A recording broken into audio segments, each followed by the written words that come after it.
അസ്സലാമു അലൈക്കും വറഹ്മത്തുള്ളാഹി വബറകാതുഹു. ഇടയാള വിവാദം കേരളത്തിൽ വീണ്ടും കത്തിപ്പടരുകയാണ്. ഒരു രാഷ്ട്രീയ നേതാവ് അദ്ദേഹത്തിൻ്റെ യോഗത്തിൽ വെച്ചുകൊണ്ട് നടത്തിയ സുന്നി വിരുദ്ധമായ ചില പരാമർശങ്ങളാണ് വിവാദം കത്തിയാളുന്നതിലേക്ക് എത്തിച്ചത്. യഥാർത്ഥത്തിൽ ഇടയാള സിദ്ധാന്തം എന്നത് ഇസ്ലാം അംഗീകരിക്കുന്ന ഒരു കാര്യമാണ്.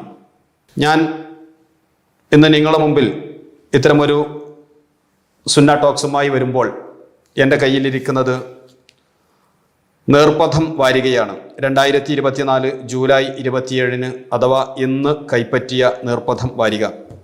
ഇതിൽ അബ്ദുൽ മാലിക് സലഫി എഴുതുന്നത് അള്ളാഹുവിനോട് പ്രാർത്ഥിക്കാൻ ഇടയാളനെ ആവശ്യമില്ല എന്നതാണ് ഇസ്ലാമിൻ്റെ അടിത്തറ. ആദം നബി അലൈഹിസ്സലാം മുതൽ മുഹമ്മദ് നബി സല്ലല്ലാഹു അലൈഹി വസല്ലമ വരെയുള്ള പ്രവാചകന്മാർ പഠിപ്പിച്ചതും ചെയ്തതും ഇക്കാര്യമാണ്. വിശുദ്ധ ഖുർആനിലെ മുഴുവൻ പ്രാർത്ഥനകളും അള്ളാഹുവിനോട് നേരിട്ടാണ്. ഹദീസിൽ പഠിപ്പിക്കപ്പെട്ട മുഴുവൻ പ്രാർത്ഥനകളും റബ്ബിനോട് നേരിട്ടാണ്. അള്ളാഹു നമ്മുടെ സമീപസ്ഥനാണ്. അവനിലേക്ക് എന്തിന് മറ്റൊരു ഇടയാളൻ?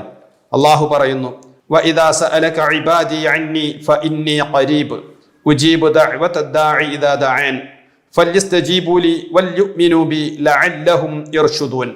ഇവിടെ ഈ വിവാദ സമയത്ത് പുരകത്തുമ്പോൾ വാഴ വെട്ടുക എന്ന് പറയുന്നത് പോലെയുള്ള ഒരു തത്വമാണ് യഥാർത്ഥത്തിൽ കേരളത്തിലെ മുജാഹിദുകൾ നടത്തിക്കൊണ്ടിരിക്കുന്നത്. എല്ലാവരും അംഗീകരിക്കുന്ന ഒരു പ്രധാനപ്പെട്ട കാര്യം ഇടയാള സിദ്ധാന്തവുമായി ബന്ധപ്പെട്ട് നമ്മുടെ മുമ്പിലുണ്ട്. അള്ളാഹുവിലേക്ക് ഒരു വിഷയം വരുമ്പോൾ നമ്മൾ പ്രാർത്ഥിക്കുന്നു. ആ പ്രാർത്ഥനക്ക് നമ്മേക്കാൾ നല്ല ഒരാളെ മുന്നിൽ നിർത്തിക്കൊണ്ട് അദ്ദേഹത്തോട് പ്രാർത്ഥിക്കാൻ ആവശ്യപ്പെടുന്നു. ഇത് ആർക്കും തർക്കമില്ലാത്ത ഇടയാള സിദ്ധാന്തമാണ്. ഇവിടെ ഈ വിവാദത്തിൽ പുരകത്തുമ്പോൾ വാഴവെട്ടുക എന്ന് ഞാൻ പറഞ്ഞത് ഈ വിഷയത്തിലേക്ക് ഇവർ കൊണ്ടുവന്ന ആയത്ത് വഇദാ സഅലക ഇബാദി അന്നി ഫഇന്നി ഖരീബ് എന്ന് പറയുന്ന ആയത്താണ്. അല്ലെങ്കിൽ ഇതിന് സമാനമായ മറ്റു ധാരാളം ആയത്തുകളാണ് ഇവർ കൊണ്ടുവരാറുള്ളത്. ഇതൊന്നും തന്നെ യഥാർത്ഥത്തിൽ അള്ളാഹുവിനോട് ദുആ ചെയ്യുമ്പോൾ മറ്റൊരാളോട് ദുആ ചെയ്യാൻ ആവശ്യപ്പെടുന്നതിനെയോ മറ്റുള്ളവരുടെ ഹക്ക് കൊണ്ട് ജാഹ് കൊണ്ട് ബറക്കത്ത് കൊണ്ട് ദുആ ചെയ്യുന്നതിനെയൊന്നും നിഷേധിക്കുന്നില്ല എന്നതാണ് വാസ്തവം.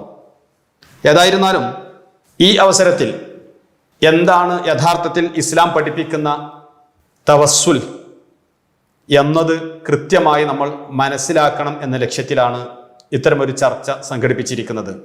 ചർച്ചയിൽ നമ്മോടൊപ്പമുള്ളത് ഉവൈസ് അദനി വെട്ടുപാറയാണ്. ഇവിടെ നാം പ്രധാനമായും മനസ്സിലാക്കേണ്ട ഒരു വിഷയം, ആ തവസ്സുലിനെ എതിർക്കാൻ വേണ്ടിയിട്ട് ഇന്ന് പുറത്തിറങ്ങിയ നേർപഥം വാരികയിൽ ഒരുപാട് ആയത്തുകളും ഹദീസുകളും അദ്ദേഹം ഉദ്ധരിച്ചിട്ടുണ്ട്. ഇവിടെ നാം ചിന്തിക്കേണ്ട ഏറ്റവും പ്രധാനപ്പെട്ട ഒരു കാര്യം, സുന്നികൾ ചെയ്യുന്ന ഒരു പ്രവർത്തനത്തിനെ എതിർക്കുക, അതിനുവേണ്ടി ഒരുപാട് ആയത്തുകളെയും ഹദീസുകളെയും ദുർവ്യാഖ്യാനം ചെയ്യുന്നു. യഥാർത്ഥത്തിൽ അവർ ഓതിയ ആ ഒരു ആയത്തുകളും ആ ഒരു ഹദീസുകളും അവർ സുന്നികൾ ചെയ്യുന്ന തവസ്സുലിനെ എതിർക്കാൻ വേണ്ടിയിട്ടാണ് ഓതിയത് എങ്കിൽ പോലും അതിലൂടെ ലോക മുസ്ലിമീങ്ങൾ മുഴുവനും അംഗീകരിക്കുന്ന ദുആ കൊണ്ട് തവസ്സുൽ ചെയ്യുക, മറ്റൊരാളുടെ ദുആ ആവശ്യപ്പെടുക, അതൊരു ഇടയാളത്തെ തന്നെ സ്വീകരിക്കലാണല്ലോ. അതിനെയും എല്ലാം ഇവർ ഇതിലൂടെ എതിർക്കേണ്ടി വരികയാണ്.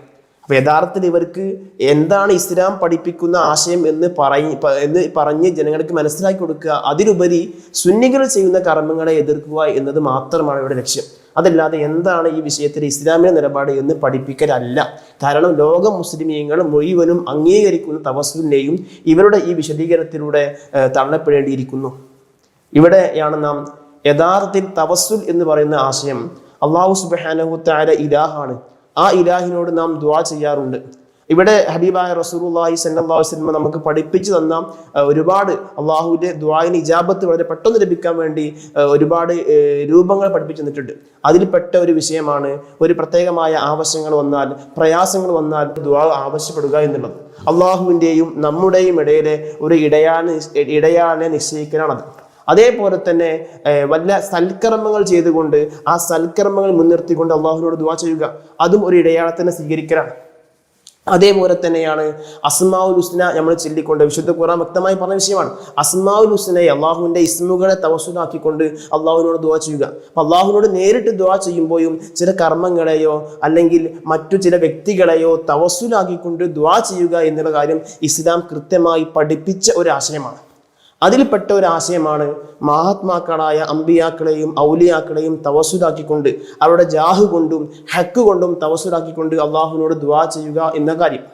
നമ്മൾ ആദ്യം ഈ തവസ്സുലുമായി ബന്ധപ്പെട്ട വിഷയം ചർച്ച ചെയ്യുമ്പോൾ ആദ്യം കേരളത്തിലെ മുജാഹിദുകൾ ഇന്ന് ഈ വിഷയത്തിൽ എന്താണ് പറയുന്നത് എന്ന് മനസ്സിലാക്കേണ്ടതുണ്ട്. പ്രധാനമായും കേരളത്തിൽ സംഘടനാപരമായി 3 വിഭാഗമാണ് വലിയ ഘടകങ്ങളായി പ്രവർത്തിച്ചു കൊണ്ടിരിക്കുന്നത്. ഒന്ന് മർക്കസുദ്ദഅവ വിഭാഗമാണ്, KNM മർക്കസുദ്ദഅവ എന്ന പേരിൽ അറിയപ്പെടുന്ന വിഭാഗം.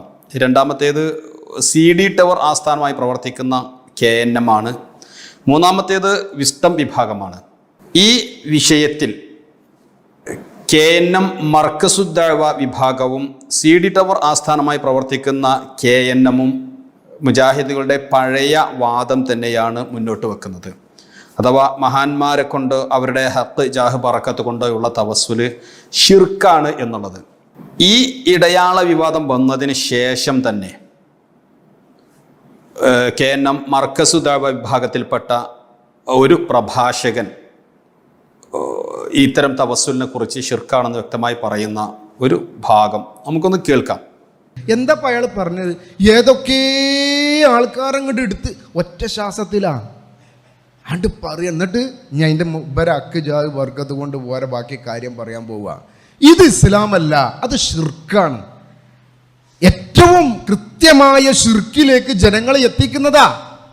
അപ്പോൾ ഇദ്ദേഹം ഇവിടെ പറയുന്നത് വളരെ കൃത്യമാണ്. ഹക്ക് ജാഹ് ബറക്കത്ത് കൊണ്ടുള്ള തവസ്സുല് ഷിർക്കാണ് എന്ന പഴയ വാദം തന്നെയാണ് ഇന്നും ഇവർ പറഞ്ഞുകൊണ്ടിരിക്കുന്നത്.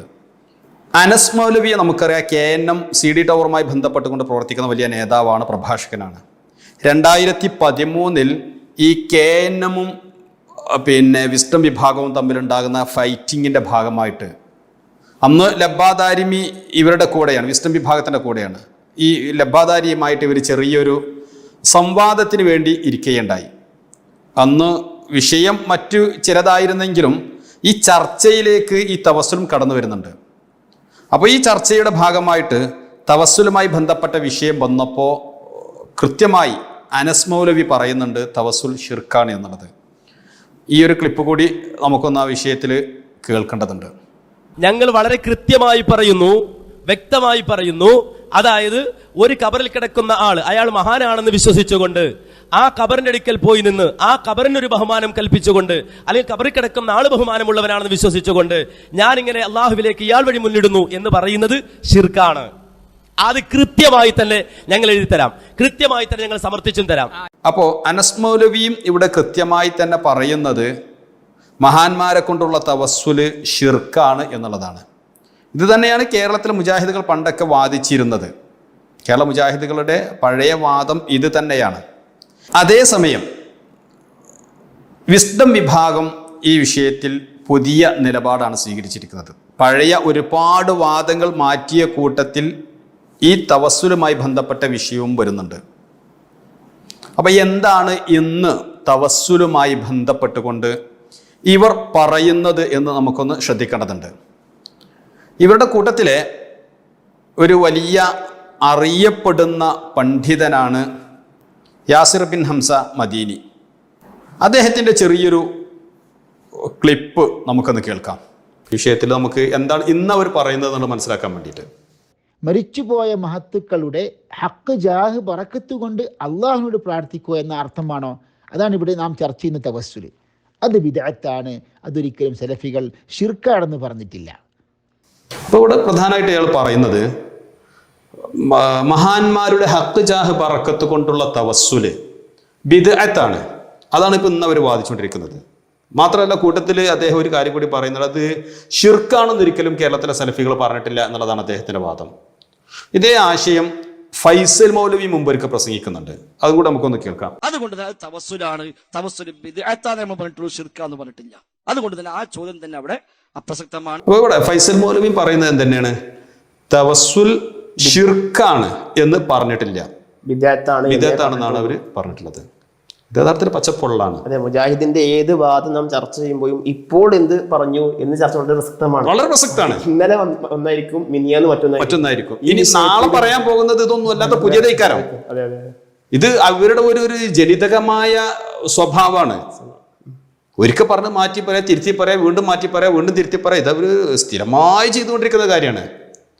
ഇവിടെ പലപ്പോഴും ഞാൻ ഈ വിഷയം ഇവരുടെ ശ്രദ്ധയിൽപ്പെടുത്തുമ്പോൾ അവർ അത്ഭുതത്തോടെ പറയും, ഞങ്ങൾ ശിർക്കാണെന്ന് പറഞ്ഞിട്ടില്ലല്ലോ എന്നുള്ളത്. ഇത് അറിയുന്നത് ആരാണ്? നേരത്തെ ഞാൻ ഇവർക്ക് ഇതിന്റെ പ്രൂഫ് കൊടുത്തിട്ടുണ്ടാവും. ഞാനിത് നേരത്തെ ഇവർക്ക് പ്രൂഫ് കൊടുത്ത് ചർച്ച ചെയ്ത ആൾക്കാരോട് തന്നെ വീണ്ടും ഇത് കൊടുക്കുമ്പോൾ അവർ പറയലും തന്നെയാണ് ശിർക്കാന്ന് ഞങ്ങൾ പറഞ്ഞിട്ടില്ല എന്നുള്ളത്. അതായത് പച്ചക്ക് നുണ പറയുക. ഇപ്പൊ ഈ ഫൈസൽ മൗലവി ആവട്ടെ, യാസിർ ബിൻ ഹംസ ആവട്ടെ, ഈ യാസിർ ബിൻ ഹംസക്ക് ഒരിക്കൽ വാട്സപ്പ് ചർച്ചയിൽ ഈ ക്ലിപ്പ് അദ്ദേഹം പറയുന്നതിന് മുമ്പേ ഇവർ ശിർക്കാണെന്ന് എഴുതിച്ച പുസ്തകം ഞാൻ കൊടുത്തിട്ടുണ്ട് വാട്സപ്പ് ചർച്ചയിൽ. എന്നിട്ടും പിന്നെ അദ്ദേഹം വീണ്ടും എന്ത് തന്നെയാണ്? കണ്ണടച്ച് ഇരുട്ടാക്കുക എന്ന ആ ഒരു പൂച്ചയുടെ സിദ്ധാന്തം സ്വീകരിച്ചുകൊണ്ട് നുണ പറയുക എന്നതാണ് അവർ ചെയ്യുന്നത്. ഒരുപാട് കാലം കേരളത്തിൽ തവസ്സുൽ ശിർക്കാണ് എന്നിവർ പറഞ്ഞറിഞ്ഞിരുന്നു. തീർച്ചയായിട്ടും ഒരുപാട് പുസ്തകങ്ങളിലുണ്ട്. പിന്നീട് അൽഹംദുലില്ലാഹ് നമ്മുടെ ഉസ്താദ്മാരുടെ സംവാദങ്ങളെ കൊണ്ട്, മുഖാമുകളെ കൊണ്ട് അവർക്ക് വാദം മാറ്റേണ്ടി വന്നു. അതുപോലെ തന്നെ മാറ്റിയപ്പോ തന്നെ ഇവർക്ക് ഒരു പ്രത്യേകതയും കൂടിയുണ്ട്. സന്ദർഭത്തിനനുസരിച്ചൊക്കെ നല്ലോണം മാറ്റും. ഒരു ചെറിയ മാറ്റമൊന്നുമല്ല വരുത്തുക, നല്ലോണം മാറ്റും. അപ്പൊ ശിർക്ക് നേരൊറ്റടിക്ക് ബിദ്അത്തായി മാറുന്നു. ചെറിയൊരു മാറ്റമല്ല, വലിയ മാറ്റം. അതിനേക്കാൾ ഏറെ മാറ്റം വരുത്തിയിട്ടുണ്ട്.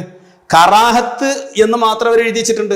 അതെ, തവസ്സുൽ ഒരു കാലത്ത് ശിർക്കായിരുന്നു, മറ്റൊരു കാലത്ത് വെറും കറാഹത്തായിരുന്നു, പിന്നെ അത് ബിദ്അത്താണ്. എന്താണോ അവർക്ക് അപ്പപ്പോ തോന്നുന്നത് അത് വിളിച്ച് പറയാന്നുള്ളതാണ് അവരുടെ സിസ്റ്റം. ഏതായാലും മുജാഹിദുകൾ തന്നെ ഒരുപാട് കാലം തവസ്സുൽ ശിർക്കാണെന്ന് പഠിപ്പിച്ചിരുന്നു. എന്നാൽ ഫൈസൽ മൗലവിയുടെ ക്ലിപ്പ് നമ്മൾ നേരത്തെ കേട്ടു, തവസ്സുൽ ശിർക്കാണെന്ന് മുജാഹിദ് പഠിപ്പിച്ചിട്ടേ ഇല്ല എന്ന്. എന്നാൽ മുജാഹിദുകൾ ഏതെല്ലാം കാലഘട്ടത്തിൽ ഏതെല്ലാം പുസ്തകങ്ങളിലാണ് തവസ്സുൽ ശിർക്കാണ് എന്ന് അവർ പഠിപ്പിച്ചത് എന്ന് ഇൻഷാ അല്ലാഹ് നമുക്ക് ഇവിടെ ഒന്ന് വിശകലനം ചെയ്യാം.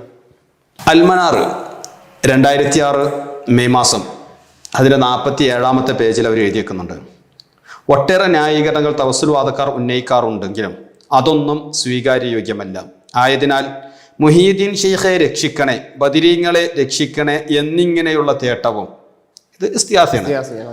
ബദരീങ്ങളുടെ ബർക്കത്ത് കൊണ്ട് രോഗം ശിഫയാക്കണേ, ഞങ്ങൾക്ക് അവർ മുഖേന തുണയാകണേ എന്നൊക്കെ പ്രാർത്ഥിക്കൽ മതവിരുദ്ധവും മാതൃകയില്ലാത്തവയുമാണ്. ഇപ്രകാരം തവസ്സുൽ ചെയ്ത് പ്രാർത്ഥിക്കുന്നത് കടുത്ത ശിർക്കാണ്. ബദരീങ്ങളെ മുൻനിർത്തിക്കൊണ്ട് അല്ലാഹു നീ ഞങ്ങളെ സഹായിക്കണേ എന്ന് പറയുന്നത് കടുത്ത ശിർക്കാണ്. ഇത് 2006 അൽമനാർ മാസികയിൽ അവർ എഴുതി വെച്ചതാണ്. കഴിഞ്ഞിട്ടില്ല. ഈ ലേഖനത്തിന്റെ അവസാനത്തിൽ വീണ്ടും 48-ാമത്തെ പേജിൽ പറയുന്നു, ആകയാൽ മരണപ്പെട്ടവരെ തവസ്സുലാക്കി പ്രാർത്ഥിക്കുന്നത് ഷിർക്കും പിഴച്ച മാർഗവുമാകുന്നു. ഇവിടെയും മരണപ്പെട്ട മഹാന്മാരെ തവസ്സുലാക്കിക്കൊണ്ട് ദ്വാ ചെയ്യുന്നതിനെ ഷിർക്കായിട്ടാണ് പഠിപ്പിച്ചിട്ടുള്ളത്. അപ്പൊ മുജാഹിദുകൾ ഒരു കാലത്തും തവസ്സുൽ ഷിർക്കാണെന്ന് പറഞ്ഞിട്ടില്ല എന്ന് പറയുന്നത് പച്ച നുണയാണ്. നമുക്കിവിടെ ബോധ്യമാണ്. ഇനി ഇവരുടെ ഏറ്റവും പ്രധാനപ്പെട്ട ഒരു നേതാവായിരുന്നു സെയ്ദ് മൗലവി. ഇസ്ലാമിലെ എത്തിക്കണ്ണികൾ എന്ന പേരിൽ അദ്ദേഹത്തിന് ഒരു പുസ്തകമുണ്ട്.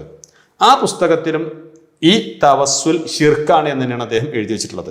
ആ പുസ്തകത്തിന്റെ 45-ാമത്തെ പേജിൽ അദ്ദേഹം എഴുതി വെക്കുന്നു, കൂടാതെ ബദരീങ്ങളെ കൊണ്ടുള്ള ഇടതേട്ടവും ഇതിലുണ്ട്, അത് ഷിർക്കും കുഫറുമാണ്. അപ്പൊ ബദരീങ്ങളെ കൊണ്ടുള്ള ഇടതേട്ടത്തിനെയും ഇവിടെ തന്നെയാണ് ഷിർക്കും കുഫറുമായിട്ടാണ് ഇസ്ലാമിലെ എത്തിക്കണ്ണികൾ എന്നവരുടെ പുസ്തകത്തിലും പരിചയപ്പെടുത്തിയിരിക്കുന്നത്. ഇത് ഇസ്ലാമിന്റെ അടിത്തറ തൗഹീദ് എന്ന കുഞ്ഞീദ് മദനിന്റെ പുസ്തകം. ഈ പുസ്തകത്തിന്റെ 69-ാമത്തെ പേജിൽ പറയുന്നു, ഷിർക്കിന്റെ കവാടങ്ങൾ എന്ന പേരിൽ ഷിർക്കിന്റെ ഓരോ വിഷയങ്ങളെ ഇങ്ങനെ കൃത്യമായിട്ട് എഴുതി വെച്ചിട്ട് പറയാണ്. 3-ാമത്തേത് മറഞ്ഞു പോയവരെ കൊണ്ട് തവസ്സുൽ ചെയ്യൽ. ഇതും ഷിർക്കായിട്ടാണ് ഇവർ പഠിപ്പിച്ചിട്ടുള്ളത്. കഴിഞ്ഞിട്ടില്ല. വിശ്വാസ കാര്യങ്ങൾ അള്ളാഹു എന്ന പേരിൽ അബ്ദുൽ ഹഖ് സുല്ലമി ആമയൂർ എഴുതി KNM പ്രസിദ്ധീകരിച്ചിരിക്കുന്ന പുസ്തകം. ഈ പുസ്തകത്തിന്റെ 329-ാമത്തെ പേജിൽ എഴുതുന്നത്, ബദരീങ്ങളുടെ ബർക്കത്ത് കൊണ്ട് രോഗം ശിഫയാക്കണേ, ഞങ്ങൾക്ക് അവർ മുഖേന തുണയാകണേ എന്നൊക്കെ പ്രാർത്ഥിക്കൽ മതവിരുദ്ധവും മാതൃകയില്ലാത്തവയുമാണ്. ഇപ്രകാരം തവസ്സുൽ ചെയ്ത് പ്രാർത്ഥിക്കുന്നത് കടുത്ത ഷിർക്കാണ്. മഹാന്മാരെ കൊണ്ട് ബദരീങ്ങളെ കൊണ്ടൊക്കെ ഉള്ള തവസ്സുൽ ഷിർക്കാണ് എന്ന് തന്നെയാണ് ഈ പുസ്തകത്തിലും അവർ എഴുതി വെച്ചിരിക്കുന്നത്. ഇതിനൊക്കെ പുറമെ കുഞ്ഞീദ് മദനിയുടെ ഇസ്ലാമിൻ്റെ ജീവൻ എന്ന് പറയുന്ന ഒരു പുസ്തകത്തിൽ ഷിർക്കാകുന്ന കാര്യങ്ങളെയും തൗഹീദാകുന്ന കാര്യങ്ങളെയും 2 കോളമായിട്ട് വിവരിച്ചിട്ടുണ്ട്. ഒന്നാമത്തെ കോളത്തിൽ തൗഹീദ്, അതിൻ്റെ നേരെ എതിരിൽ ഷിർക്കാകുന്ന കാര്യങ്ങൾ എന്ന് പറഞ്ഞിട്ട് ഇത് 2 കോളമായിട്ട് തന്നെ അദ്ദേഹം പുസ്തകത്തിൽ കൃത്യമായി എഴുതി വിവരിച്ചിട്ടുണ്ട്. ആ പുസ്തകത്തിൻ്റെ 53-ാമത്തെ പേജിൽ നമുക്ക് വളരെ കൃത്യമായിട്ട് ഇവിടെ സ്ക്രീനിൽ കാണാം. മധ്യവർത്തികളൊന്നുമില്ലാതെ അള്ളാഹുവിനോട് നേരിട്ട് പ്രാർത്ഥിക്കുകയും ചോദിക്കുകയും ചെയ്യുക. ഇതാണ് തൗഹീദായിട്ട് അദ്ദേഹം പഠിപ്പിക്കുന്നത്. എന്നിട്ട് നേരെ അതിൻ്റെ ഓപ്പോസിറ്റ് ഷിർക്കായിട്ട് പറയുന്നത് എന്താ? ഒരു പടപ്പിനെ മുൻനിർത്തിയോ അയാളുടെ ഹക്കോ ജാഹോ പറഞ്ഞുകൊണ്ടോ പ്രാർത്ഥിക്കുക. കൃത്യമായി ഹക്കോ ജാഹോ പറഞ്ഞുകൊണ്ട് വ്യക്തമായി തന്നെ അവർ പറഞ്ഞു. ഹക്ക് ജാഹ് മുഖേന പറഞ്ഞുകൊണ്ട് ഷിർക്കാണെന്ന് വ്യക്തമായി തന്നെ പുസ്തകത്തിൽ പഠിപ്പിക്കുന്നു. യെസ്, ഇതിനെല്ലാം മാറ്റി വെച്ചുകൊണ്ടാണ് മുജാഹിദ് പ്രസ്ഥാനം ഒരു കാലത്തും ഈ തവസ്സുൽ ഷിർക്കാണെന്ന് പഠിപ്പിച്ചിട്ടില്ല എന്ന് ഇന്നത്തെ പച്ച കളവ് പറഞ്ഞുകൊണ്ടിരിക്കുന്നത്. അപ്പൊ ഇതൊക്കെ ഉണ്ടായിട്ടും ഇവര് പറയും എന്ത്? തവസ്സുൽ ഷിർക്കാണെന്ന് ഞങ്ങളൊരു കാലത്തും പറഞ്ഞിട്ടില്ല, സലഫികൾ ഒരു കാലത്തും അങ്ങനെ വാദിച്ചിട്ടില്ല എന്നൊക്കെ പച്ച നുണ പറയാ എന്നുള്ള ഒരു സിദ്ധാന്തം. എത്രമാത്രം നുണ പറയാൻ പറ്റും അത്രയും നുണ പറയുക എന്നതാണ് ഇവരുടെ സ്ഥാപിത കാലം മുതൽക്ക് ഇന്ന് വരെ ഇവർ തുടർന്നു വന്നുകൊണ്ടിരിക്കുന്നത്. അതിപ്പോൾ ഈ ഒരു വിഷയത്തിൽ നമ്മളിവിടെ നേരെ കാണുകയാണ്. അവര് ഷിർക്കാണെന്ന് ഒരുപാട് കാലം ഇവിടെ പഠിപ്പിച്ചു. ആ ഒരു പുസ്തകങ്ങളും കൃത്യമായി തന്നെ നമ്മളിവിടെ പരിചയപ്പെട്ടു. ഇനി അവർ കറാഹത്താണ് എന്നൊക്കെ ഒരുപാട് കാലം പറഞ്ഞിരുന്നു. ആ പുസ്തകം കൂടി ഒന്ന് പറഞ്ഞു തന്നാൽ ഒരു പക്ഷേ മുജാഹിദുകൾ തന്നെ ആശ്ചര്യപ്പെട്ടു പോകും, ഞങ്ങൾ ഇങ്ങനെയൊക്കെയാണോ എന്ന വിഷയത്തിൽ. അതുകൊണ്ട് ആ പുസ്തകം കൂടി ഒന്ന് പരിചയപ്പെടുത്തി കൊടുത്താൽ സന്തോഷമാണെന്ന് തോന്നുന്നു. ഇത് ഒതായിയും ഇസ്ലാഹി പ്രസ്ഥാനവും ഉമ്മർകുട്ടി ഹാജിയുടെ ഓർമ്മകൾ എന്ന് പറയുന്ന പുസ്തകമാണ്. ഈ പുസ്തകത്തിന്റെ പ്രത്യേകത എന്താണെന്ന് വെച്ചാൽ 1974 നടന്ന കുണ്ടുതോട് സംവാദ വ്യവസ്ഥ ഇതിൽ ചേർത്ത് കൊടുത്തിട്ടുണ്ട് എന്നുള്ളതാണ്. കേരളത്തിൽ നടക്കാതെ പോയ ഒരു സംവാദമാണ്, അല്ലെ സംവാദ വ്യവസ്ഥയാണ് കുണ്ടുതോട്. ഒരുപാട് വിഷയങ്ങൾ അന്ന് സംവാദത്തിന് വേണ്ടിയിട്ട് ഇരു വിഭാഗത്തിൻ്റെയും വാദഗതികൾ തയ്യാറാക്കിയിട്ടുണ്ട്. ഇതിൽ 3-ാമത്തെ വിഷയമായിട്ട് ചേർത്ത് കൊടുത്തിരിക്കുന്നത് ഈ തവസ്സുലാണ്. നമുക്കത് അന്ന് ഇവരെഴുതി വെച്ച പുസ്തകത്തിൽ നിന്ന് നമുക്ക് നേരെ വായിക്കാം. 3, മുഹീദ്ദീൻ ഷെയ്ഖിന്റെ ബറക്കത്ത് കൊണ്ട് അല്ലെങ്കിൽ ഹക്ക് കൊണ്ട് എൻ്റെ കുട്ടിയുടെ രോഗം മാറ്റിത്തരണമേ പോലെ മരിച്ചു പോയ മഹാത്മാക്കളെ ഇടയാളന്മാരാക്കി അള്ളാഹുവിനോട് പ്രാർത്ഥിക്കൽ, അതുവഴി ആ പ്രാർത്ഥന നിറവേറ്റാൻ അള്ളാഹു നിർബന്ധിതനാകും എന്ന വിശ്വാസത്തോടെ ചെയ്താൽ ഷിർക്കും അല്ലാത്ത പക്ഷം കറാഹത്തുമാണെന്ന് മുജാഹിദുകൾ. അപ്പോൾ 2 കാര്യമാണ് ഇവർ ഈ തവസ്സുലുമായി ബന്ധപ്പെട്ട് പറഞ്ഞിട്ടുള്ളത്. ഒന്ന്, അങ്ങനെ ദ്വാ ചെയ്യുകയാണെങ്കിൽ അള്ളാഹു തആല അത് നിറവേറ്റിത്തരാൻ നിർബന്ധിതനാകും എന്ന വിശ്വാസത്തോടെ. അതെന്തായാലും സുന്നികൾക്ക് അങ്ങനെ ഒരു വിശ്വാസമില്ല. അത് ഇതിനെ താഴെ സുന്നികളുടെ വാദം പറയുന്നിടത്ത് പറയുന്നുണ്ട്, തവസ്സുൽ അഥവാ മരിച്ചുപോയ മഹാത്മാക്കളെ ഇടയാക്കി അള്ളാഹുവിനോട് ദ്വാ ഇരക്കുന്നതിന്റെ അർത്ഥത്തിൽ അങ്ങനെ ചെയ്യുമ്പോൾ അള്ളാഹു നിർബന്ധിതനാകുമെന്ന വിശ്വാസം സുന്നി മുജാഹിദുകൾക്കിടയിൽ തർക്കമില്ലാത്തതിനാൽ ആ ഭാഗം വാദപ്രതിവാദ വിഷയമാക്കേണ്ടതില്ലാത്തതും അള്ളാഹുവിനോട് അവർക്കുള്ള സാമീപ്യം കൊണ്ട് അള്ളാഹു കാര്യം നിർവഹിച്ചു തരുമെന്ന് കരുതിക്കൊണ്ട് ദ്വാ ഇരക്കൽ മുബാഹ് എന്ന് സുന്നികൾ. അപ്പോൾ ഇവിടെ വളരെ കൃത്യമാണ്. അങ്ങനെ ഒരു വാദം സുന്നികൾക്കും മുജാഹിദുകൾക്കും ഒന്നുമില്ല. തവസ്സുലാക്കിക്കൊണ്ട് ദ്വാ ഇരുന്നാൽ അള്ളാഹു തആല ഉത്തരം കൊടുക്കാൻ നിർബന്ധിതനാകും എന്ന വിശ്വാസം. അപ്പൊ ഇനി അതവിടെ മാറ്റിവെച്ചു. അതില്ലെങ്കിൽ പിന്നെന്താണ്? അല്ലാത്ത പക്ഷം കറാഹത്തുമാണ്. അപ്പൊ ഇങ്ങനെ തവസ്സുലാക്കി ദ്വാ ഇരക്കുന്നത് കുണ്ടുതോട് വ്യവസ്ഥ എഴുതുന്ന സമയത്ത് ഇവർക്ക് എന്ത് മാത്രമാണ്?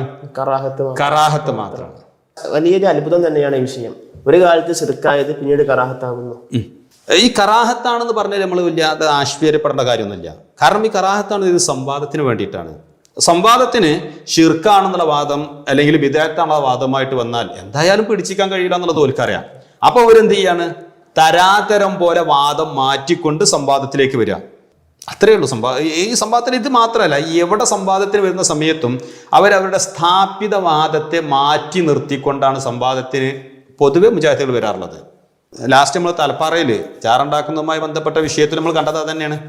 ഷിർക്കാണ് എന്ന അവരുടെ പ്രഖ്യാപിത നയത്തിൽ നിന്ന് മാറിക്കൊണ്ടുള്ള ഒരു വിഷയമാണ് അവരവിടെ എഴുതിയത്. അപ്പൊ അതെന്തോ ആട്ടെ, കേരളത്തിലെ മുജാഹിദുകൾ തരാതരം പോലെയാണ് ഈ വിഷയത്തെ അന്നും ഇന്നും കണ്ടുകൊണ്ടിരിക്കുന്നത്. അവിടെ ഏറ്റവും വളരെ ഗുരുതരമായ ഒരു കാര്യം എന്ന് പറയുന്നത് നേരത്തെ വാദിച്ചിരുന്ന ഒരു കാര്യത്തെ പച്ചക്ക് നിഷേധിക്കുക, നുണ പറയുക, ഒരു ഉളുപ്പില്ലാതെ പച്ച പൊള്ളു പറയാം. ഈ ഒരു സിസ്റ്റാണ് ഇവർ സ്വീകരിച്ചിട്ടുള്ളത്. അത് അങ്ങേയറ്റം ദൗർഭാഗ്യകരമായ ഒരു സമീപനമാണെന്ന് പറയാതെ വയ്യ. അത് ഒരാൾ എവിടെയെങ്കിലും അബദ്ധത്തിൽ പറയല്ല, അല്ലെ പഴയത് ഏതെങ്കിലും കാണാതെ പറയുന്നല്ല, പഴയത് ഇങ്ങനെ ഉണ്ട് എന്ന് അറിഞ്ഞിട്ടും വ്യാപകമായിട്ടാണ് മുജാഹിദുകൾ എന്ത് ചെയ്യാറുള്ളത്? ഈ ഒരു നുണ ആവർത്തിച്ച് പറഞ്ഞുകൊണ്ടിരിക്കുക. തവസ്സുൽ ശിർക്കാണെന്ന് ഞങ്ങളൊരു കാലത്തും വാദിച്ചിട്ടില്ല, പറഞ്ഞിട്ടില്ല എന്നുള്ളത്. അപ്പോൾ നമ്മൾ തൽക്കാലം ആ വിഷയവുമായി ബന്ധപ്പെട്ട് കേരളത്തിലെ മുജാഹിദുകൾ നേരത്തെ തവസ്സുലുമായി ബന്ധപ്പെട്ട് പറയുന്ന കാര്യങ്ങൾ ഏറെക്കുറെ ആളുകൾക്ക് ബോധ്യപ്പെട്ടിട്ടുണ്ടാവും. ഇവരുടെ വൈരുദ്ധ്യങ്ങളും ഇവരുടെ വിരോധാഭാസങ്ങളൊക്കെ പരിണാമങ്ങളൊക്കെ ആളുകൾക്ക് കൂടുതൽ ഏറെക്കുറെ ബോധ്യപ്പെട്ടിട്ടുണ്ടാകും. ഇനി നമുക്ക് ഇൻഷാ അല്ലാഹ് നമുക്ക് ആ വിഷയത്തിൽ എന്ത് തെളിവുകളാണ്, എന്ത് പ്രമാണങ്ങളാണ് നൽകാനുള്ളത് എന്നുള്ളതാണ് നമുക്ക് ചർച്ച ചെയ്യേണ്ടത്. തവസ്സുൽ എന്ന ആശയം കൃത്യമായി തന്നെ ഇസ്ലാം പഠിപ്പിക്കുന്നുണ്ട്. അള്ളാഹു സുബ്ഹാനഹു തആലയിലേക്ക് ദുആ ചെയ്യുന്ന അവസരത്തിൽ മഹാന്മാരെ മുൻനിർത്തിക്കൊണ്ട് ദുആ ചെയ്യുന്നു. ഇതാണ് ഇവിടെ തർക്കത്തിലിരിക്കുന്ന തവസ്സുൽ, ഇന്ന് ചർച്ച ചെയ്തുകൊണ്ടിരിക്കുന്ന തവസ്സുൽ. ഈ തവസ്സുല് കൃത്യമായി തന്നെ വിശുദ്ധ ഖുർആൻ പഠിപ്പിക്കുന്നുണ്ട്. സൂറത്തുൽ മാഇദയിലെ 35-ാമത്തെ ആയത്ത്, യാ അയ്യുഹല്ലദീന ആമനു തഖുല്ലാഹ വബ്തഗൂ ഇലൈഹി അൽ വസീല. യാ അയ്യുഹല്ലദീന ആമനു, ഓ വിശ്വാസികളെ, ഇത്തഖുല്ലാഹ, നിങ്ങൾ അള്ളാഹുവിനക്ക് തഖ്വയുള്ളവരാകണം. വബ്തഗൂ ഇലൈഹി അൽ വസീല, അള്ളാഹുലേക്ക് നിങ്ങൾ വസീലയെ നിശ്ചയിക്കണം, മധ്യവർത്തിയെ നിശ്ചയിക്കണം എന്ന് കൃത്യമായി തന്നെ ഈ ആയത്തിലൂടെ അള്ളാഹു സുബ്ഹാനഹു തആല പഠിപ്പിക്കുന്നുണ്ട്. ഇവിടെ ഇപ്പോൾ ഈ വസീല എന്നത് കൊണ്ട് സാധാരണ മുജാഹിദുകളൊക്കെ പറയാറുള്ളത് അത് സൽക്കർമ്മങ്ങൾ ചെയ്യുക എന്നുള്ളതാണ്. അതിലപ്പുറത്തേക്ക് ഇവിടെ തർക്കിക്കുന്ന ഒരു വിഷയം എന്താ വെച്ചാൽ മഹാത്മാക്കൾ മുൻനിർത്തിക്കൊണ്ട് അള്ളാഹുവോട് ദുആ ചെയ്യുക എന്നുള്ളതാണ്. അപ്പോൾ ഈ ആയത്തെ എങ്ങനെയാണ് അതിലേക്ക് നമുക്ക് കണക്ട് ചെയ്യാൻ പറ്റുക? അൽ വസീല, മധ്യവർത്തിയെ നിശ്ചയിക്കണം എന്നാണ് ഇവിടെ വിശുദ്ധ ഖുർആൻ പഠിപ്പിച്ചത്. ഈ ആയത്തിന് വ്യത്യസ്തങ്ങളായ തഫ്സീറുകൾ വന്നിട്ടുണ്ട്. സൽക്കർമ്മങ്ങൾ എന്ന് വന്നിട്ടുണ്ട്. അതേപോലെ തന്നെ മഹാത്മാക്കളെ തവസ്സുലാക്കുന്നതും ഈ ആയത്തിന്റെ പരിധിയിൽ പെടുമെന്ന് വലിയ വലിയ പണ്ഡിതന്മാർ പഠിപ്പിച്ചു തന്നിട്ടുണ്ട്. ഒരു ആയത്തിന് വ്യത്യസ്തമായ തഫ്സീർ വന്നാൽ പരസ്പരം വൈരുദ്ധ്യമാകാത്ത കാലത്തോളം എല്ലാ തഫ്സീറുകളും അംഗീകരിക്കണമെന്നാണ് നമ്മുടെ ഉസൂല്. ഇബ്നു തൈമിയ തന്നെ അത് ഒരുപാട് സ്ഥലങ്ങൾ പഠിപ്പിച്ച കാര്യമാണ്. ഈ ആയത്ത് വിശദീകരിച്ചുകൊണ്ട് ബഹുമാനപ്പെട്ട ഇമാം ശംസുദ്ദീൻ സഹാബി റഹിമഹുല്ലാ, വലിയ മുഹദ്ദിസാണ്, ഹാഫിദ് ഇബ്നു ഹജർ അസ്കലാനിയുടെ ശിഷ്യനാണ് ബഹുമാനപ്പെട്ട ഇമാം സഹാബി റഹിമഹുല്ലാ. ആ ഇമാം സഹാബി റഹിമഹുല്ലാ അവിടുത്തെ അൽ ഖൗലുൽ ബദിഅ ഫി സ്വലാത്തി അലൽ ഹബീബി ഷഫീർ എന്ന് പറയുന്ന വളരെ പ്രസിദ്ധമായ ഗ്രന്ഥത്തിൽ ഈ ആയത്ത് വിശദീകരിച്ചുകൊണ്ട് പറയുന്നുണ്ട്, വമിൻ ഹാദൽ ഖൗലി അത്തവസ്സുലു ഇലല്ലാഹി തആല ബിനബിഹി സല്ലല്ലാഹു അലൈഹി വസല്ലം.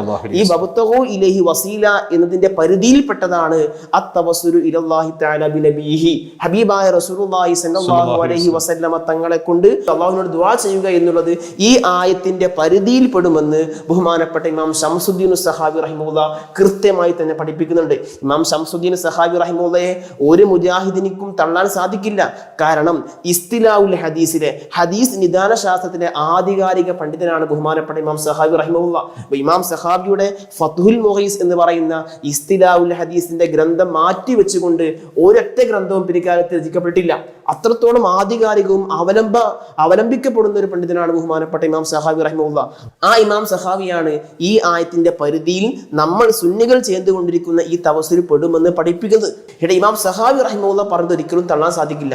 എനിക്ക് തന്നെ ഒരു അനുഭവമുണ്ട്. നമ്മുടെ ഓൺലൈൻ സംവാദം വ്യാപകമായ കാലഘട്ടത്തിൽ ഞാൻ ഒരിക്കൽ ഒരു ഓൺലൈൻ സംവാദത്തിൽ ഇവിടെ വിസ്ഡം മുജാഹിദിന്റെ വലിയ നേതാവായ ഫൈസൽ മൗലവിക്ക് ചോദിച്ചു. ആദ്യം ബഹുമാനപ്പെട്ട ഇമാം റംലിയുടെ ഇസ്തിഹാസിന്റെ ഉദ്ധരണി വായിച്ചു. അത് വായിച്ചുകൊണ്ട് ഇതിനെ കുറിച്ച് എനിക്ക് എന്ത് പറയാൻ ചോദിച്ചു. ആ സമയത്ത് ഫൈസൽ മൗലവി പറഞ്ഞു, അത് നിങ്ങൾ കൊണ്ടുപോയി കൂടി ഇറങ്ങി എന്ന് പറഞ്ഞ ഇമാം റംലിയെ ഒറ്റടിക്ക് അദ്ദേഹം തള്ളി. അതിന് തൊട്ടുടനെ ബഹുമാനപ്പെട്ട ഇമാം ശംസുദ്ദീൻ സഹാബിയുടെ ഇസ്തിഹാസുമായി ബന്ധപ്പെട്ട ഒരു പരാമർശം ഞാൻ പറഞ്ഞു. അപ്പൊ ഫൈസൽ മൗലവി ആ കിതാബ് ഏതാണ്, അത് പരിശോധിക്കണം, പരിശോധിച്ചിട്ടേ പറയാൻ പറ്റുള്ളൂ എന്ന് പറഞ്ഞുകൊണ്ട് മാറ്റിവെക്കുകയാണ്. എന്ന് പറഞ്ഞ ഇമാം ശംസുദ്ദീൻ സഹാബിയെ ഒരിക്കലും മുജാഹിദിനിക്കെന്നല്ല ഒരു മുസ്ലിമിന് തള്ളാൻ സാധിക്കൂല. അത്രത്തോളം വലിയ സംഭാവനകളാണ് മഹാനവറുകൾ ഈ ഹദീസ് ലോകത്തിനും ചരിത്രത്തിനും ഒക്കെ നൽകിയത്. വളരെ കൃത്യമാണ് പറഞ്ഞത്. കാരണം ഇമാം സഹാബി അവിടുത്തെ അൽ ഖൗലുൽ ബദിഅ എന്ന കിതാബില് ഈ ആയത്ത് വിശദീകരിച്ചുകൊണ്ട് നബി സല്ലല്ലാഹു അലൈഹി വസല്ലം തങ്ങളെ കൊണ്ട് തവസ്സുലാക്കുക എന്നുള്ളത് ഇതിൽ ഉൾപ്പെടുന്നുണ്ട് എന്ന് പറയുന്നത്. അപ്പൊ ഈ വിഷയത്തിൽ ഈ ആയത്ത് നമ്മൾ എന്താണോ തവസ്സുലായി പറയുന്നത് അതിന് ഖുർആനിൽ നിന്നുള്ള ആയത്തും മഹാന്മാരായ പണ്ഡിതർ നൽകിയ വ്യാഖ്യാനവും നമ്മുടെ മുമ്പിലൂടെ കൃത്യമാണ്. ഇനി മറ്റേതൊക്കെ പ്രമാണങ്ങളാണ് നമുക്ക് ആ വിഷയത്തിൽ പറയാൻ കഴിയാം? തവസ്സുലിലേക്ക് ഒരുപാട് തെളിവ് പറയാൻ പറ്റും. ഒരുപാട് തെളിവ് വിശുദ്ധ ഖുർആൻ തന്നെ പല സ്ഥലങ്ങളിൽ തവസ്സുൽ അംഗീകരിച്ചിട്ടുണ്ട്. ഹദീസുകളിൽ നിരവധിയുണ്ട്. ഒരുപാട് പറയാൻ പറ്റും. അത്രത്തോളം ഇത് സ്ഥിരപ്പെട്ട ഒരു സംഭവമാണ് തവസ്സുൽ എന്നുള്ളത്. ഇവിടെ എല്ലാവർക്കും നമുക്ക് പരിചിതമായ ഒരു വിഷയമാണ്. ബഹുമാനപ്പെട്ട ആദ് നബി അലൈഹി സ്വലാത്തു വസ്സലാം സ്വർഗത്തിൽ നിന്ന് കനി ഭക്ഷിച്ചു. അങ്ങനെ പിന്നീട് തൗബ ചെയ്ത് ഭൂമിയിലേക്ക് വന്നല്ലോ. അതിനെക്കുറിച്ച് വിശുദ്ധ ഖുർആൻ പഠിപ്പിക്കുന്നുണ്ട്. ഫതലഖാ ആദമു മിർ റബ്ബിഹി കലിമാത്തിൻ ഫതാബ അലൈഹി ഇന്നഹു ഹുവ തവ്വാബുർ റഹീം. സൂറത്തുൽ ബഖറയിലെ 37-ാമത്തെ ആയത്ത്.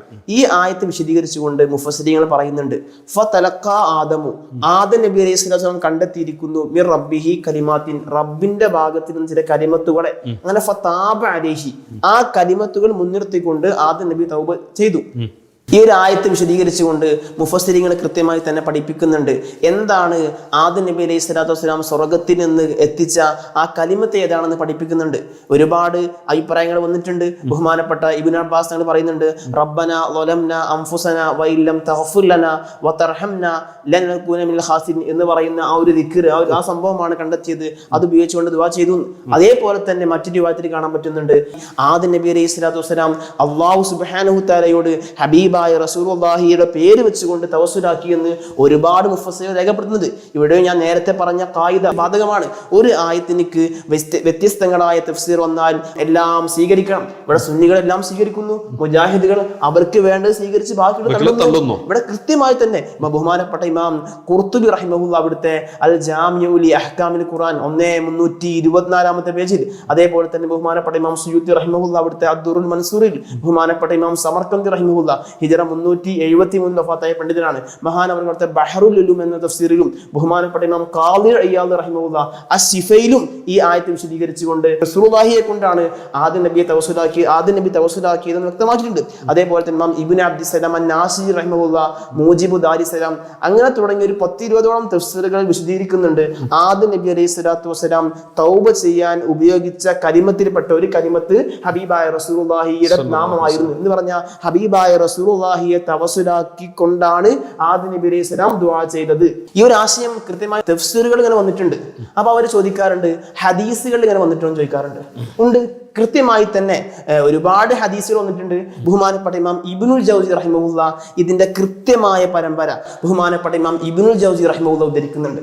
ഇബ്നുൽ ജൗസി ഉദ്ധരിക്കുന്ന ആ പരമ്പരയെ പറ്റി ബഹുമാനപ്പെട്ട മുഹമ്മദ് ബിൻ യൂസുഫ് സ്വാലിഹ് ഷാൻ പറയുന്നുണ്ട്, ബിസനദിൻ ജയ്യിദിൻ ലാ ബഅസ ബിഹി, അങ്ങനെ ഒരു പ്രശ്നവും ഇല്ലാത്ത നല്ല സനദോട് കൂടി ഈ ഒരു ആശയം ബഹുമാനപ്പെട്ട ഇമാം ഇബ്നുൽ ജൗസി റഹിമഹുല്ലാഹ് ഉദ്ധരിക്കുന്നുണ്ട്. അപ്പൊ ചുരുക്കി പറഞ്ഞ ആദം നബി അലൈഹി സ്വലാം റസൂലുള്ളാഹിയെ കൊണ്ട് തവസ്സുലാക്കി, അത് ആയത്ത് വിശദീകരിച്ചുകൊണ്ട് ഇമാമുകൾ രേഖപ്പെടുത്തിയ വിഷയമാണ്. അതേപോലെ തന്നെ ഈ ഹദീസ് സ്ഥിരപ്പെട്ട കാര്യമാണ്. വേറെയും ഹദീസുകളുണ്ട്. ബഹുമാനപ്പെട്ട ഇമാം മുഹമ്മദ് ബിൻ യൂസുഫ് സ്വാലിഹ് ഷാമി ബിസനദിൻ ജയ്യിദിൻ ലാ ബഅസ ബിഹി എന്ന് പറഞ്ഞുകൊണ്ട് തന്നെ ഇമാം ഇബ്നുൽ ജൗസി ഉദ്ധരിച്ച ആ റിവായത്തിനെ പറ്റി രേഖപ്പെടുത്തിയിട്ടുണ്ട്. അപ്പൊ ചുരുക്കി പറഞ്ഞ ഈ രണ്ട് തെളിവുകൾ മതി തവസ്സുൽ സ്ഥിരപ്പെടാൻ. തെളിവുകളുണ്ട്. തവസ്സുലിനെ സംബന്ധിച്ചിടത്തോളം ഇത്ര തന്നെ ധാരാളമാണ്. നമ്മെ സംബന്ധിച്ചിടത്തോളം ഈ വിഷയത്തിൽ മഹാന്മാരായ പണ്ഡിതന്മാരുടെ വിശദീകരണ സഹിതം ഒരായത്തെ നമ്മളിവിടെ അവതരിപ്പിച്ചു. അതുപോലെ തന്നെ ഇബ്നു അബ്ബാസ് റളിയല്ലാഹു അൻഹുവിൽ നിന്നുള്ള ആദം നബിയുടെ തവസ്സുലും നമ്മളിവിടെ എന്ത് ചെയ്തു, കൃത്യമായിട്ട് നമ്മളിവിടെ അവതരിപ്പിച്ചു. അപ്പൊ ഏറെക്കുറെ ഈ വിഷയത്തിലുള്ള വിവാദങ്ങളൊക്കെ അവസാനിക്കേണ്ടതാണ്. ഇനിയും ഈ വിഷയത്തിൽ തർക്കിക്കുന്ന സംശയിക്കുന്ന ആൾക്കാർ ഒരുപക്ഷെ പ്രമാണങ്ങളിൽ അപ്പുറം അവരുടെ എന്തൊക്കെയോ ചില വാശികൾക്ക് വേണ്ടിയോ സ്വാർത്ഥ താല്പര്യങ്ങൾക്ക് വേണ്ടിയോ വാദിക്കുന്നു എന്ന് പറയാനേ പറ്റൂ. സുന്നികൾ എന്താണോ പറയുന്നത് നേരെ അതിനെതിരെ പറയുക എന്നുള്ള ഒരു സിദ്ധാന്തം മാത്രം ഉണ്ടാവും. ഇനി മറ്റെന്തെങ്കിലും പ്രമാണങ്ങൾ ഈ വിഷയവുമായി ബന്ധപ്പെട്ട് ഒരുപാട് പ്രമാണങ്ങൾ ഇത് വിശദീകരിക്കാനുണ്ട്. ഇമാം ഇബ്നു മാജ റഹിമഹുല്ലാഹ് അടക്കമുള്ള ഒരുപാട് മുഹദ്ദിസുകളെ ഉദ്ധരിക്കുന്ന ഒരു ഹദീസിൽ കാണാൻ പറ്റുന്നുണ്ട്, ഉസ്മാൻ ഇബ്നു ഹുനൈഫ് എന്ന് പറയുന്ന സ്വഹാബി പ്രമുഖർ, കണ്ണ് കാണാത്ത സ്വഹാബിയാണ്. അവർ കണ്ണ് കാണാത്ത ഒരു വിഷയം ഹബീബായ റസൂലുള്ളാഹിയോട് പരാതി പറയുകയും ഹബീബായ റസൂലുള്ളാഹി സ്വല്ലല്ലാഹു അലൈഹി വസല്ലം പ്രത്യേകമായ ദിക്ർ പഠിപ്പിച്ചു കൊടുക്കുന്നുണ്ട്. ആ ദിക്ർ എന്താ? ആ ദിക്ർ അല്ലാഹുമ്മ ഇന്നി അസ്അലുക വ അതവജ്ജഹു ഇലൈക ബി മുഹമ്മദിൻ നബിയ്യിർ റഹ്മ.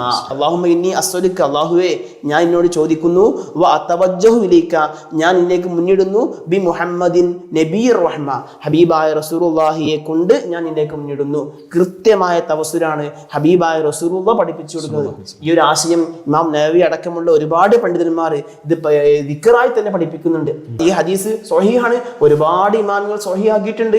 ഇബ്നു തൈമിയ വരെ ഒരു വേണം സ്വഹീഹാണെന്ന് രേഖപ്പെടുത്തി പറഞ്ഞിട്ടുണ്ട്. അപ്പൊ ചുരുക്കി പറഞ്ഞ ഒരാൾക്കും നിഷേധിക്കാൻ സാധിക്കാത്ത ഒരു സംഭവമാണ് ബഹുമാനപ്പെട്ട ഉസ്മാൻ ഇബ്നു ഹുനൈഫ് റളിയല്ലാഹു തആല അൻഹുവിന്റെ ഈ തവസ്സുൽ. നിങ്ങൾ ഉസ്മാൻ ഇബ്നു ഹുനൈഫ് റളിയല്ലാഹു അൻഹുവിന്റെ ഈ സംഭവം പറഞ്ഞ സമയത്ത് അത് നവവി ഇമാം ഉദ്ധരിച്ചിട്ടുണ്ട് എന്ന് പറയുകയുണ്ടായി. നമുക്കറിയാം നവവി ഇമാം അത് എവിടെയാണ് ഉദ്ധരിച്ചിട്ടുള്ളത്? ഇമാം നവവി റഹിമഹുല്ലാഹ് അവിടുത്തെ അൽ അദ്കാറിലാണ് ഉദ്ധരിച്ചത്. അദ്കാർ നമുക്കറിയാം, ബൈദാറ വഷ്തരിൽ അദ്കാർ, വീട് വിറ്റിട്ടെങ്കിലും അദ്കാർ വാങ്ങണമെന്നാണ് അയിമത്ത് പഠിപ്പിച്ചത്. ആ അദ്കാറിൽ ബാബു അദ്കാരി സ്വലാത്തിൽ ഹജ്ജ, ആവശ്യ പൂർത്തീകരണ നിസ്കാരത്തിന്റെ അദ്കാറുകൾ എന്നൊരു അധ്യായം നൽകിക്കൊണ്ട് ബഹുമാനപ്പെട്ട ഇമാം നവവി റഹിമഹുല്ലാ ഈ ഒരു ഹദീസ് കൃത്യമായി തന്നെ ഉദ്ധരിക്കുന്നുണ്ട്. അവിടെ ഒരു വളരെ വലിയ ഒരു മുജാഹിദുകളുടെ തട്ടിപ്പ് പൊളിയാണല്ലോ യഥാർത്ഥത്തിൽ. കാരണം മുജാഹിദുകൾ സാധാരണ ഈ സംഭവം പറയുമ്പോൾ അവർ പറയാറുള്ളത് നബി സല്ലല്ലാഹു അലൈഹി വസല്ലമ തങ്ങളോട് ദ്വാരക്കാൻ വേണ്ടി ആവശ്യപ്പെടുക എന്നുള്ളത്. ഇപ്പൊ നവവി ഇമാമത് പഠിപ്പിക്കുമ്പോൾ നമ്മൾ കൃത്യമായിട്ട് മനസ്സിലാക്കാലോ. ഇപ്പൊ നബി സല്ലല്ലാഹു അലൈഹി വസല്ലമ തങ്ങൾ മുന്നിലേക്ക് വരും, എന്നിട്ട് നബി സല്ലല്ലാഹു അലൈഹി വസല്ലമ തങ്ങൾ മുന്നിൽ നിർത്തി നബി എനിക്ക് വേണ്ടിയിട്ട് വിഷയത്തിൽ ഒന്ന് ദ്വാ ചെയ്യണം എന്ന് ആവശ്യപ്പെടും എന്നൊക്കെ വിചാരിച്ചുകൊണ്ടാണ് നബി മുഹമ്മദ് പഠിപ്പിച്ചതെന്ന് ആര് പറയേണ്ടി വരും? കേരളത്തിലെ മുജാഹിദുകൾ പറയേണ്ടി വരും. അപ്പൊ ഇത് കൃത്യമായിട്ട് നബി സല്ലല്ലാഹു അലൈഹി വസല്ലമ തങ്ങളുടെ ജീവിതകാലത്തായാലും അവിടുത്തെ വഫാത്തിന് ശേഷമായാലും നബി സല്ലല്ലാഹു അലൈഹി വസല്ലമ തങ്ങളെ കൊണ്ടുള്ള തവസ്സുലാണ് എന്ന് നവവി ഇമാമ കൃത്യമായി നമുക്ക് വരച്ച് കാണിച്ചിരുന്നുണ്ട്. അത് ദിക്റായിട്ട് ചൊല്ലാൻ വേണ്ടി നമുക്ക് പഠിപ്പിച്ചിരുന്നുണ്ട്. അപ്പൊ ഇനി ഈ വിഷയത്തിൽ ഏതെങ്കിലും തരത്തിൽ സംശയിക്കേണ്ടതുണ്ട് എന്ന് ഒരു നിലക്കും തോന്നുന്നില്ല. അവിടെ ഒരു കാര്യം കൂടി നമ്മൾ മനസ്സിലാക്കണം. ശ്രോതാക്കളോട് പറയുകയാണെങ്കിൽ നവവി ഇമാമിനെ ഇവർ അഹ്ലുസുന്നയുടെ പണ്ഡിതനായിട്ടാണ് പഠിപ്പിച്ചിട്ടുള്ളത് ഇവിടെ പല പുസ്തകങ്ങളിലും. അതെന്താണെന്നറിയില്ല. നവവി ഇമാമിന് ഇതുവരെ ഒരു ഷിർക്കിന്റെ ആളായിട്ടോ വിദേഹത്തിന്റെ ആളായിട്ടോ ഇവരെന്തായിട്ടില്ല, തള്ളിയിട്ടില്ല. പറയുമ്പോൾ നവവി ഇമാമ് ഇവരൊന്ന് ഷിർക്കാണെന്ന് പറയുന്ന പല സംഗതികളും പഠിപ്പിച്ച ആളാണ്, ഇവർ വിദേഹത്താണെന്ന് പറയുന്ന പല സംഗതികളും പഠിപ്പിച്ച ആളാണ്. എന്നാൽ പോലും നവവി ഇമാമിന്റെ ആ ഒരു വലുപ്പത്തിന് മുമ്പിൽ ഇവർ ചെറുതാവന്നെയാണ് ചെയ്തിട്ടുള്ളത്. ഇവരിപ്പോൾ നവവി ഇമാം അഹ്ലുസുന്നയുടെ പണ്ഡിതനായിട്ട് ഇവരുടെ പുസ്തകങ്ങളിലും മറ്റൊക്കെ പറയാറുണ്ട്. ആ നവവി ഇമാമ് തന്നെ വളരെ കൃത്യമായിട്ട് നമുക്കൊരു ആവശ്യം ഉണ്ടാകുമ്പോൾ നബി സല്ലല്ലാഹു അലൈഹി വസല്ലമ തങ്ങളെ കൊണ്ട് തവസ്സുൽ ചെയ്ത് ഈ ദുആ നിർവഹിക്കണം എന്ന് തന്നെയാണ് പഠിപ്പിച്ചിട്ടുള്ളത്. ബഹുമാനപ്പെട്ട ഇമാം തഖിയുദ്ദീൻ അൽ ഹിസ്നി റഹിമഹുല്ല വലിയ പണ്ഡിതനാണ്. അവിടുത്തെ സൈറു സുലൂക്ക് എന്ന ഗ്രന്ഥത്തിൽ ഈ ഒരു ഹദീസ് വിശദീകരിച്ചുകൊണ്ട് ഇവർ ഇന്ന് എന്തെല്ലാം പറയുന്നുണ്ടോ അതെല്ലാം ഗണ്ണിക്കുന്നുണ്ട് കൃത്യമായിട്ട്. ബഹുമാനപ്പെട്ട ഇമാം ഹിസ്നി പറയാണ്, ഈ ഹദീസ് ഒരിക്കലും റസൂലുള്ളാഹിന്റെ ജീവിതകാലത്തേക്ക് മാത്രം ബാധകമായ ഒന്നല്ല, മറിച്ച് ഈ ഹദീസ് ഒരിക്കലും ആ ഒരു സ്വഹാബിക്ക് മാത്രവും ബാധകമായതല്ല. ഇത് വിശദീകരിച്ചുകൊണ്ട് ബഹുമാനപ്പെട്ട പറയാണ്, ബൽ ഇത്ലാഖുഹു യദുല്ലു അലാ അന്നഹു അലൈഹി സ്വലാത്തു വസ്സലാം അറാദ അന്ന ഹാദ തവസ്സുല യസ്തമിറു ഫീ ഉമ്മത്തിഹി ബഅദ വഫാത്തിഹി. ബഹുമാനപ്പെട്ട ഇമാം തഖിയുദ്ദീൻ പറയാണ്, ഈ ദുആ ഉണ്ടല്ലോ റസൂലുള്ളാഹിന്റെ വഫാത്തിന് ശേഷവും ബാധകമാണ് എന്ന് ആ സ്വഹാബിക്കോ ആ കാലഘട്ടത്തിനോ മാത്രം ബാധകമായ ഒന്നല്ല എന്ന് ബഹുമാനപ്പെട്ട ഇമാം തഖിയുദ്ദീൻ ഹിസ്നി റഹിമഹുല്ല അവിടുത്തെ സൈറു സുലൂക്കിൽ പറയുന്നുണ്ട്. ബഹുമാനപ്പെട്ട ഇമാം ഫയ്യൂമി റഹിമഹുല്ല അവിടുന്ന് എടുത്ത് ഉദ്ധരിക്കുന്നുണ്ട്. അപ്പൊ ചുരുക്കി പറഞ്ഞ അവരിന്ന് പറയുന്ന ആ വാദത്തിനെ കൃത്യമായി ഗണ്ണിക്കുക, വളരെ കൃത്യമായിട്ടുള്ള ഒരു ഖണ്ഡനം മഹാന്മാരായ പണ്ഡിതന്മാർ നൂറ്റാണ്ടുകൾക്ക് മുമ്പേ നൽകിയിട്ടുണ്ട് എന്നർത്ഥം. അതെ. അപ്പോൾ നമ്മെ സംബന്ധിച്ചിടത്തോളം കാര്യം വളരെ കൃത്യമാണ്. ഇത് മനസ്സിലാക്കുന്ന ശ്രോതാക്കൾക്കും ഈ വിഷയത്തിലെ നെല്ലും പതിരും വേർതിരിച്ചറിയാൻ ഇത്തരം തെളിവുകൾ ധാരാളം മതി എന്ന് തന്നെയാണ് നമ്മൾ മനസ്സിലാക്കേണ്ട കാര്യം. നമ്മളിപ്പോൾ ഇത്രയും നേരം ചർച്ച ചെയ്തത് ഈ തവസ്സുലുമായി ബന്ധപ്പെട്ട ആയത്തുകളും അതുപോലെ തന്നെ ഹദീസുകളൊക്കെയാണ്. മഹാന്മാരായ പണ്ഡിതർ ഈ വിഷയവുമായി ബന്ധപ്പെട്ട് നടത്തിയ ചില പ്രതികരണങ്ങൾ കൂടി നമ്മളൊന്ന് ശ്രദ്ധിക്കേണ്ടതുണ്ട്. അഹ്ലുസുന്നത്തി വൽ ജമാഅയുടെ മുഴുവൻ ഉലമാക്കളും തവസ്സുൽ അംഗീകരിച്ചവരും തവസ്സുൽ ചെയ്തവരും ചെയ്യാൻ വേണ്ടി പഠിപ്പിച്ചവരുമാണ്. അതിൽ എല്ലാ ഇമാമിയങ്ങളും നമുക്ക് ഉറപ്പിച്ച് പറയാൻ പറ്റും. എത്രത്തോളം ഞാൻ നേരത്തെ ഇമാം സഹാബിയെ പരിചയപ്പെടുത്തിയല്ലോ, ആ ഇമാം സഹാബിക്ക് സമാനമായി അല്ലെങ്കിൽ ഇമാം സഹാബിയെക്കാളും ഇസ്തിലാഉൽ ഹദീസിന്റെ വിഷയത്തിൽ ആധികാരികമായി പരിഗണിക്കപ്പെടുന്ന ബഹുമാനപ്പെട്ട ഇമാം ഇബ്നു സലാഹി റഹിമഹുല്ല വലിയ പണ്ഡിതനാണ്. ഇമാം ഇബ്നു സലാഹി റഹിമഹുല്ലയുടെ ആ മുഖദ്ദിമ അവലംബിച്ചുകൊണ്ടാണ് പിൻകാലഘട്ടത്തിലെ ഇസ്തിലാഉൽ ഹദീസിന്റെ മുഴുവൻ ഗ്രന്ഥങ്ങളും രചിക്കപ്പെടുന്നത്.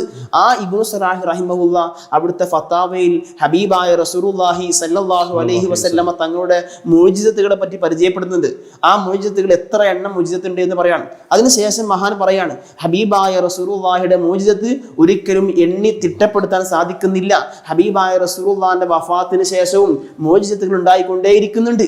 ശേഷം ശരിക്കാണ് വദാലിക അന്ന കറാമാത്തിൽ ഔലിയായി മിൻ ഉമ്മത്തിഹി വ ഇജാബാത്തിൽ മുതവസ്സിന ബിഹി ഫി ഹവായിദിഹിം വ മഹൂസാത്തിഹിം അഖീബ തവസ്സുലിഹിം ബിഹി ഫി ശദായിദിഹിം ബറാഹീനുൽ ലഹു സല്ലല്ലാഹു അലൈഹി വസല്ലം ഖവാതിഹു വ മുഅ്ജിസാത്തുൽ ലഹു സവാതിഹു വലാ യഉദ്ദുഹാ അദ്ദുൻ വലാ യഹ്സുറുഹാ ഹദ്ദുൻ.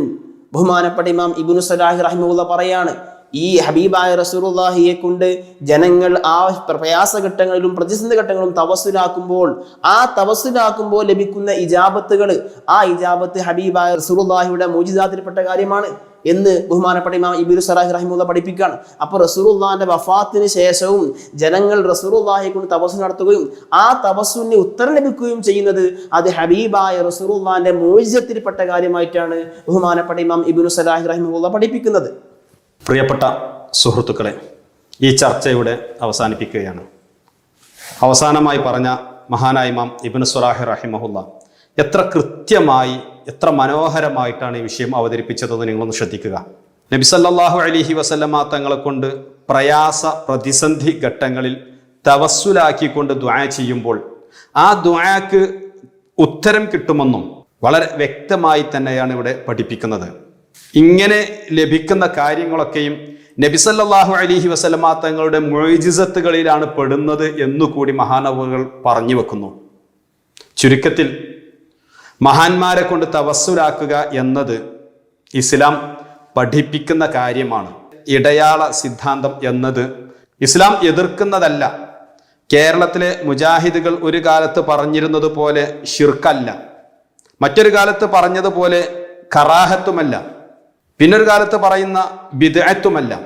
മറിച്ച് ഖുർആനിന്റെ പിന്തുണയുള്ള, ഹദീസുകളുടെ പിന്തുണയുള്ള, മഹാന്മാരായ പണ്ഡിതന്മാരുടെ ഇമ്മത്തുകളുടെ പിന്തുണയുള്ള കാര്യമാണ് എന്ന് മനസ്സിലാക്കുക. സത്യം സത്യമായി മനസ്സിലാക്കാൻ, അത് ഉൾക്കൊള്ളാൻ അല്ലാഹു സുബ്ഹാനഹു വ തആല നമുക്കെല്ലാവർക്കും തൗഫീഖ് നൽകുമാറാവട്ടെ. വ ആഖിറു ദഅവാന അനിൽ ഹംദുലില്ലാഹി റബ്ബിൽ ആലമീൻ. അസ്സലാമു അലൈക്കും.